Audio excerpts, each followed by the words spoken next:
Europe 1, 7h18. Il a été pendant des années le symbole de la réussite de la SNCF. Le TGV est donc en perte de vitesse. Europe 1 vous fait des révélations ce matin, Thomas. Bonjour Pascal Berthelot. Bonjour. Vous êtes le spécialiste des questions de transport à la rédaction d'Europe 1. La première info que vous nous donnez, c'est que le TGV marche beaucoup moins bien. Clairement, il y a moins de clients. Moins 1 à moins 2% de chiffre d'affaires sur le TGV depuis le début de l'année. Ça, c'est des chiffres qu'on connaissait. Et la très mauvaise nouvelle pour la SNCF et pour le TGV, c'est que ça continue cet été. Tout le monde attendait un rebond grâce aux vacances. Oui, c'est bon et en fait, général. oui. Et là, en fait, on a baissé entre moins 1 à moins 3% selon les mois. Ce sont des chiffres secrets que la SNCF refuse de dévoiler, mais qu'on a obtenus comme ça sur la bande. Quelles sont les raisons de cette baisse? Comment on l'explique? On l'explique d'abord par la météo pourrie du printemps. Hein. Le mauvais temps fait que les gens prennent moins le train pour aller en escapade de week-end. Ouais. Voilà. Les orages de l'été également. Les voies, notamment sur le sud, les gros orages ont coupé plusieurs voies. Ça a provoqué de gros problèmes cet été. Il y a aussi un effet Bretigny, l'accident. Un effet Bretigny.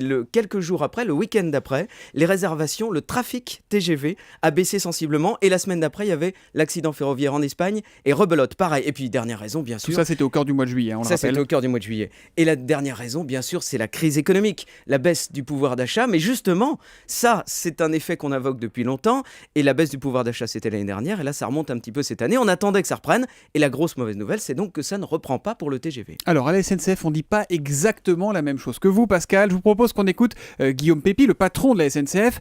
Il reconnaît un petit problème, mais lui, franchement, ça l'inquiète pas plus que ça. Les trafics ont légèrement baissé cette année, mais je pense que c'est une situation très exceptionnelle en 2013 et je pense que ça va repartir en 2014. Ça va d'autant mieux repartir qu'on multiplie les petits prix. Alors Pascal Berthelot. On multiplie les petits prix, ça c'est l'optimisme, forcément l'optimisme affiché de Guillaume Pépi, on peut pas dire autre chose, hein. C'est difficile de reconnaître que le TGV ça va pas bien, alors pour sortir de là, les petits prix vous savez c'est ce qu'on entend partout, les cartes de réduction, les billets Prums, ID TGV, Ouigo c'est le TGV low cost, et ça tous ces prix là vont représenter bientôt 20% des billets vendus, 25% même des billets vendus par TGV. Sauf que ce qu'on entend surtout quand on va dans les gares c'est que les billets sont chers, trop chers peut-être, et puis d'ailleurs qu'on n'y comprend rien côté tarif. On ne comprend pas pourquoi un billet va coûter 200 sur la place de droite et va coûter 20 sur la place de gauche. Oui, c'est vrai. Mais ça, c'est volontaire. C'est l'objectif de la SNCF pour essayer de vendre au mieux, c'est-à-dire au plus cher. Savez-vous, Thomas, comment sont fixés les prix sur le TGV? Non, mais j'aimerais bien le savoir, parce que j'aimerais bien le comprendre. Eh bien, par sondage. On demande aux gens combien êtes-vous prêt à payer pour ce trajet, par exemple, entre Strasbourg et Paris. Vous savez qu'il y a une nouvelle ligne... Mais c'est pas un prix, c'est pas un prix au kilomètre à la SNCF? Non, bien sûr que non. Ah oui. Bien sûr que non, c'est par sondage. Si vous êtes prêt à payer 70 €, si une majorité de gens, ou suffisamment de gens sont prêts à payer 70 €, boum, le billet coûtera 70 €.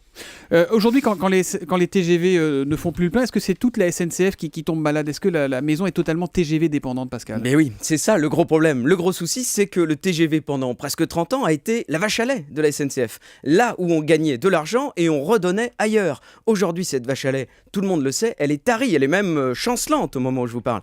Et bien donc, où va-t-on trouver l'argent? C'est tout le dilemme et le défi de la SNCF pour les années à venir. Le TGV, c'est toujours le train le plus rapide du monde ou pas? Ah, toujours.